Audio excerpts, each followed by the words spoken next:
le capital et la technologie.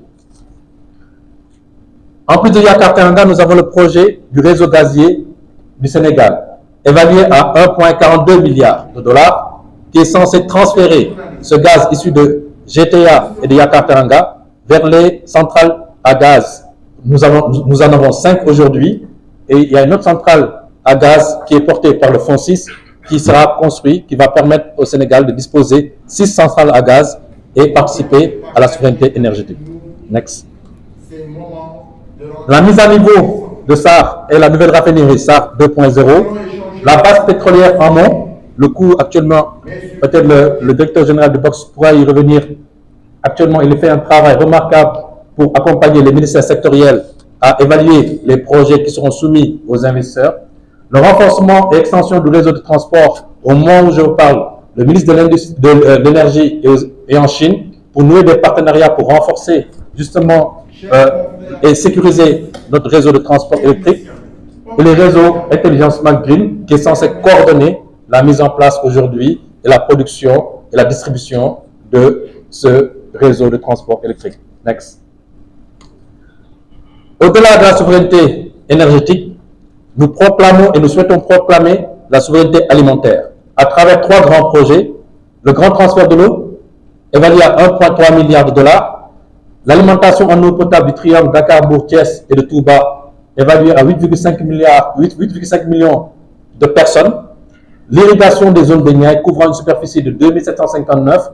Et je vous rappelle que ce projet a démarré sous l'égide du FONSIS. Le directeur des investissements du FONSIS peut revenir là-dessus, naturellement, pour pouvoir montrer qu'aujourd'hui, tous ces projets sont en cours et contribueront à terme à assurer la souveraineté alimentaire. Parce que comme vous le savez, sans une parfaite maîtrise de l'eau, on ne peut pas avoir une productivité en agriculture.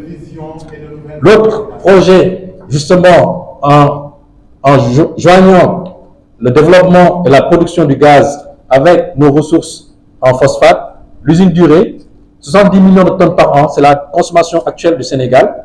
Et justement, nous avons la capacité avec ce projet qui est déjà ficelé et les études ont déjà démarré, ils ont clôturé et évalué à 1,51 milliard de dollars qui à terme permettra de produire 1,2 million de tonnes d'urée. Et je vous rappelle le marché de l'urée en Afrique et au Brésil, 420 000 tonnes par an d'importation d'urée au Mali, au Ghana et en Côte d'Ivoire et en Burkina Faso en 2020, 4 500 000 tonnes par an d'importation d'urée aux États-Unis. Voilà les portées de ce projet-là. L'autre projet, parce que nous avons fait l'option aussi au Sénégal de faire la jonction agribusiness et agriculture familiale, parce que ce qu'on veut éviter, et je pense que le cas de Nengler a été un cas remarquable pour montrer qu'aujourd'hui, il est important de sécuriser les petits agriculteurs. Et sous ce rapport, le président de la République a donné les instructions. Et je pense que ça a été annoncé hier dans le cadre du plan de redressement, d'accorder des titres aux petits agriculteurs pour leur permettre d'avoir la capacité de lever des fonds et faire face et réaliser des projets agricoles. Parce que ce qui différencie un petit agriculteur justement et un agribusiness, c'est la capacité à disposer d'un titre pour pouvoir lever des fonds. Aujourd'hui, à travers ce mécanisme-là, nous allons lancer des coopératives agricoles communales parce que c'est la jonction des différents titres qui vont permettre, avec l'apport du capital des agribusiness, d'avoir un contrat tripartite, État du Sénégal, agribusiness et les agriculteurs, petits agriculteurs, pour développer les coopératives agricoles communales. Next. Au-delà de la souveraineté, Au-delà de la souveraineté alimentaire, il s'agira également de développer la souveraineté industrielle à travers la montée en puissance des zones économiques spéciales, de l'industrialisation et de l'industrialisation du fer et de la métallurgie. Comme vous le savez, aujourd'hui, nous sommes en discussion avec nos pays voisins, notamment la Sierra Leone, pour l'exploitation des minerais de fer. Le Sénégal dispose de 750 millions de tonnes de réserves de minerais de fer, alors que nos pays voisins, notamment la Sierra Leone, en disposent 1,2 milliard. Le Sénégal dispose de gaz, justement dans cette logique, dans cette politique d'intégration sous-régionale, de transformation de nos ressources.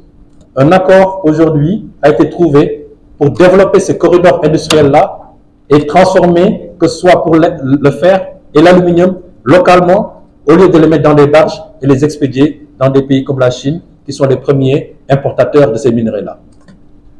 Les matériaux de construction et de pierres ornementales, comme vous le savez, lors de la dernière visite du Premier ministre en Chine, il y a eu un accord qui a été signé, notamment avec la SICAP Industrie et une entreprise chinoise, pour développer localement ici au Sénégal tout ce qui est matériaux de construction qui vont nous permettre de préfabriquer pour réduire drastiquement les coûts de construction.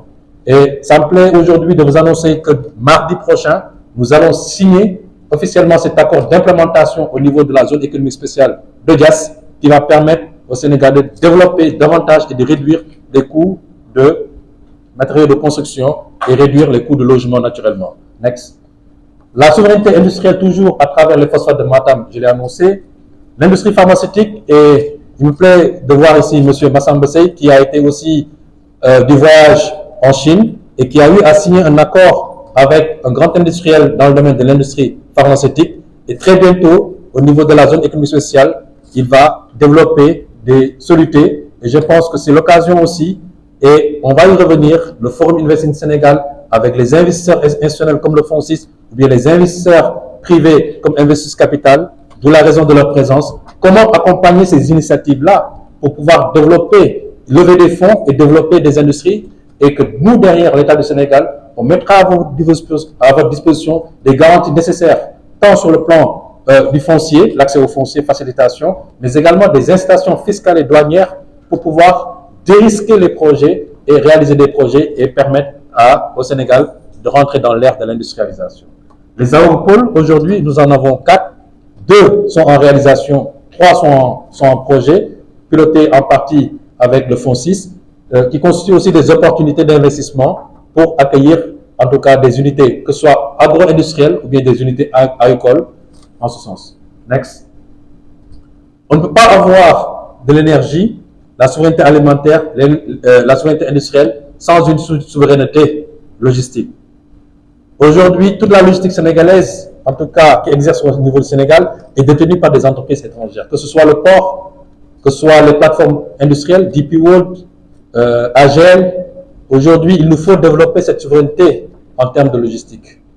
On peut, du fait du déficit de capital, du déficit de la disponibilité des ressources financières et du déficit d'accès à certaines technologies, on peut, pendant longtemps, demander à des investisseurs étrangers de venir nous accompagner dans notre phase de développement, mais à terme, il est important que certains, aujourd'hui, qui sont lancés dans le secteur de la logistique, puissent se confirmer et venir nous rejoindre dans cette politique de souveraineté logistique. Et c'est pour ça qu'aujourd'hui, le corridor Dakar-Bamako constitue aujourd'hui un des grands projets phares pour nous permettre de développer l'intégration sous-régionale, mais également le port de Ndariane. Parce qu'aujourd'hui, à travers le port de Ndariane, le corridor Dakar-Bamako et les 5 aéroports régionaux, le Sénégal va développer en même temps le hub maritime, le hub ferroviaire et le hub aérien. 3 projets en un qui vont changer structurellement l'économie de notre pays et faciliter les échanges internes et externes avec les différents marchés sous-régionaux et internationaux. Next. Naturellement, l'accélérateur de croissance, le domaine des nouvelles technologies, avec le cloud souverain, aujourd'hui évalué à 17,5 millions, sur lesquels nous sommes très en avance. Et bientôt, vous allez voir le lancement avec déjà Alibaba, avec qui nous avons un accord pour le développement du cloud et des infrastructures numériques au niveau, dans le cadre des JOJ, ce qui constitue une opportunité pour le Sénégal de créer des startups qui vont venir se joindre à cette infrastructure-là et développer l'économie numérique. Également, la fibre optique universelle, qui est aujourd'hui un projet sur lequel, avec nos partenaires, nous sommes en discussion. Mais au-delà de cette fibre optique universelle, il y a aujourd'hui la satellite qui constitue une opportunité pour permettre dans les coins les plus reculés du Sénégal d'avoir la connectivité. On ne peut pas développer le numérique sans avoir ces infrastructures-là. Et justement, hier, on a parlé d'une certaine manière des niches, encore une fois, identifiées comme pour les taxer, pour permettre à l'État de recouvrir davantage de recettes fiscales. Mais cela s'accompagne aussi d'investissements très lourds dans les domaines des infrastructures pour permettre non seulement d'avoir une meilleure qualité de connectivité, mais également de réduire drastiquement les coûts de connexion, ce qui constitue aujourd'hui une opportunité pour tout le secteur numérique, notamment le parc technologique numérique.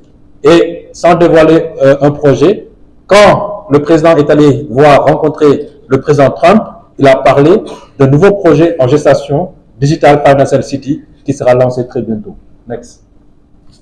Naturellement, après avoir parlé des projets énergétiques, industriels, alimentaires et également tech plutôt, il est important, comme on est dans un état très stratège, d'apporter notre appui au secteur social, notamment la nouvelle ville à travers aujourd'hui Mourkat qui a été déclassifié et permettra d'avoir de nouvelles opportunités.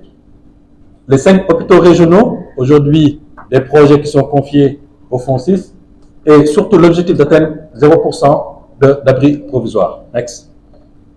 Voilà, mesdames et messieurs, quelques listes de projets phares catalytiques qui sont censés transformer et accompagner le développement économique et social de ce pays.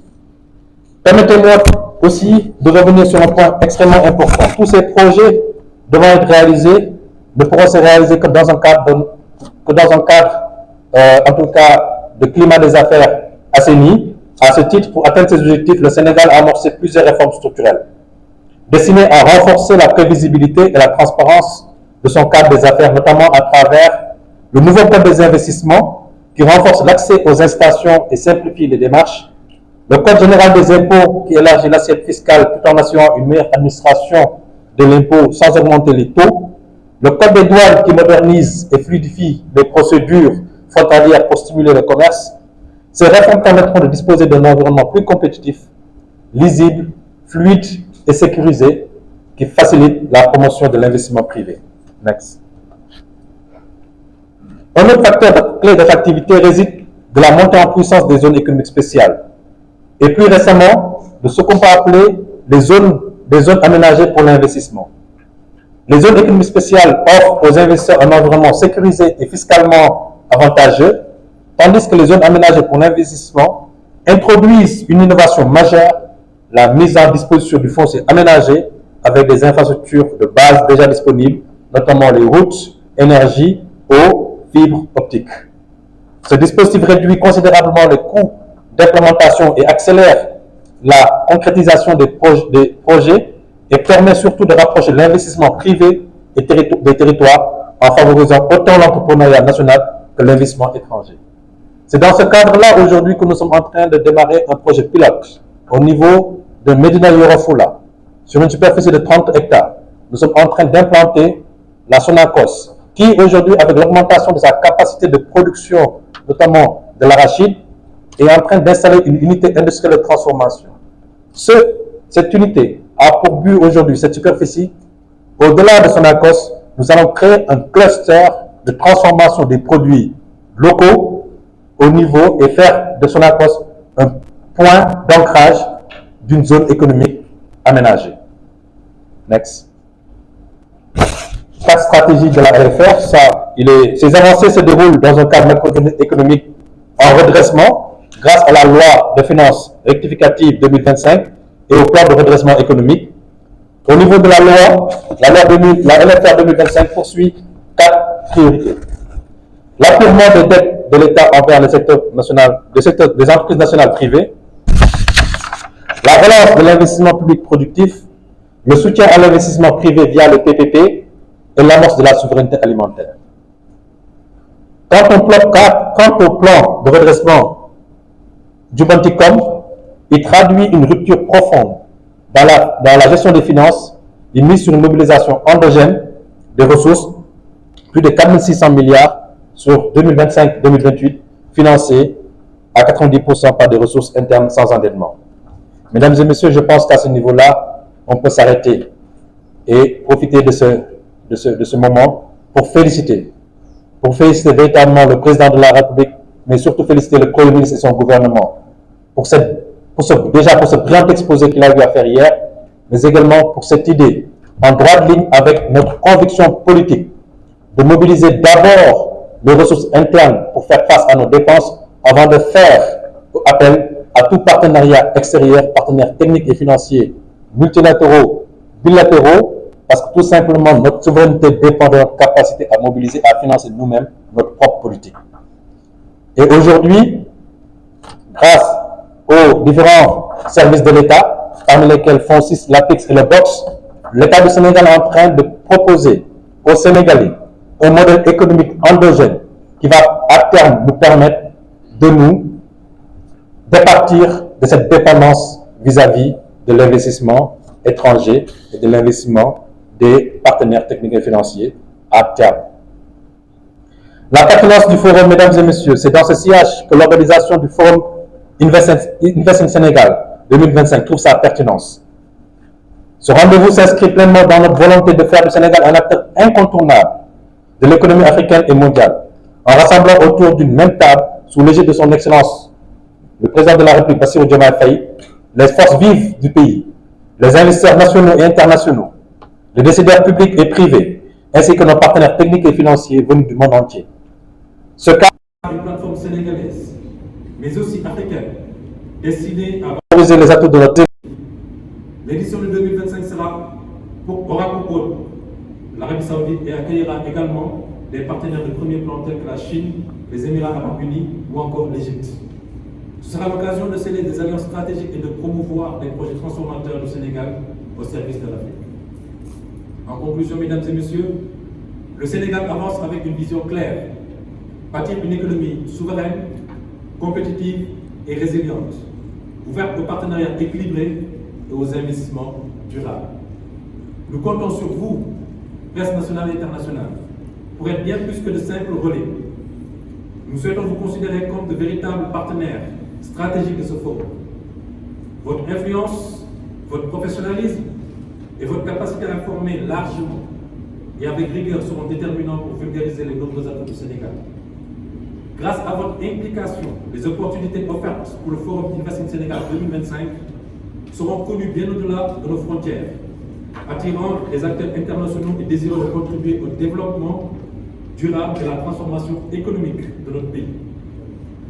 En collaborant étroitement, nous pourrons ensemble assurer une couverture médiatique de qualité qui traduira fidèlement l'ambition et le potentiel unique de notre pays, tout en renforçant la visibilité et l'impact du forum à l'échelle mondiale continentale. Je vous remercie d'avance pour votre précieuse contribution à la réussite de cette grande rencontre. Fils Sénégal. Notre forum, c'est notre futur.